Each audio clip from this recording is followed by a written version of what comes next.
नमस्कार मित्रांनो. आज आपण व्यसन आणि व्यसनमुक्ती या विषयावर चर्चा करणार आहोत. एखाद्या व्यक्तीला व्यसन जडते म्हणजे नेमकं काय होतं?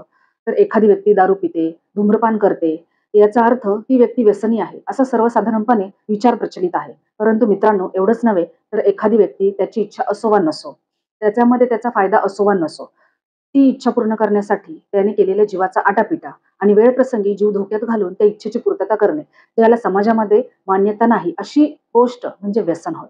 या व्यसनाचे 3 प्रकार पडतात.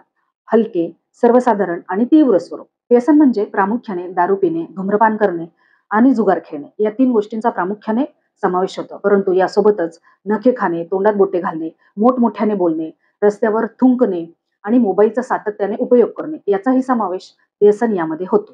व्यसन हे जसे स्वतःसाठी घातक आहे, तसेच ते कुटुंबासाठीही तितकेच घातक आहे. त्यामुळे व्यसन हे मनापासून सोडणे हे तितकेच अनिवार्य आहे. त्यासाठी अंमलात येणारे औषधे, पथ्य, नियम आणि मार्ग यालाच व्यसनमुक्ती असे म्हणतात. तर व्यसनमुक्तीचे मार्ग कोणते कोणते आहेत? तर पहिला मार्ग औषधांचे सेवन करणे. डॉक्टरांच्या सल्ल्याने व्यसनमुक्तीसाठी योग्य त्या औषधांचे सेवन करणे फार महत्वाचे आहे. त्यामुळे आत्मविश्वास वाढतो आणि व्यसनमुक्तीचा मार्ग सापडतो. नंबर 2, कुटुंबासोबत संवाद साधणे. व्यसनमुक्तीच्या मार्गामध्ये कुटुंबासोबत संवाद साधणे फार महत्वाचे आहे. त्यामध्ये आई-वडील, भाऊ-बहीण, पत्नी, मुले यांसोबत टाइम स्पेंड करणे, फॅमिली ट्रिप्स आयोजित करणे याचा व्यसनमुक्तीमध्ये खूप फायदा होतो. नंबर 3, व्यसनी मित्र टाळणे. एकदा औषधोपचार चालू केल्यानंतर व्यसनमुक्तीच्या मार्गामध्ये पुन्हा व्यसनी मित्र टाळणे खूप गरजेचे आहे. त्यासाठी लेट नाईट पार्टीज बंद करणे गरजेचे आहे. नंबर 4, राग आणि क्रोधावर नियंत्रण ठेवणे.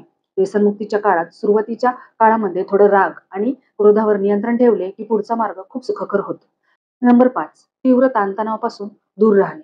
प्रत्येकाला कामाचा किंवा इतर गोष्टीचा ताणतणाव हा असतोच. परंतु त्याचा किती बाऊ करायचा, किती ताण घ्यायचा हे प्रत्येकाने ठरवले पाहिजे. त्यासाठी योग आणि प्राणायाम या गोष्टी आत्मसात केल्या तर त्याची व्यसनमुक्तीमध्ये खूप मदत होते. आणि अशा प्रकारे आपण आपल्या परिवाराला, समाजाला आणि देशाला व्यसनांपासून दूर ठेवूया. धन्यवाद.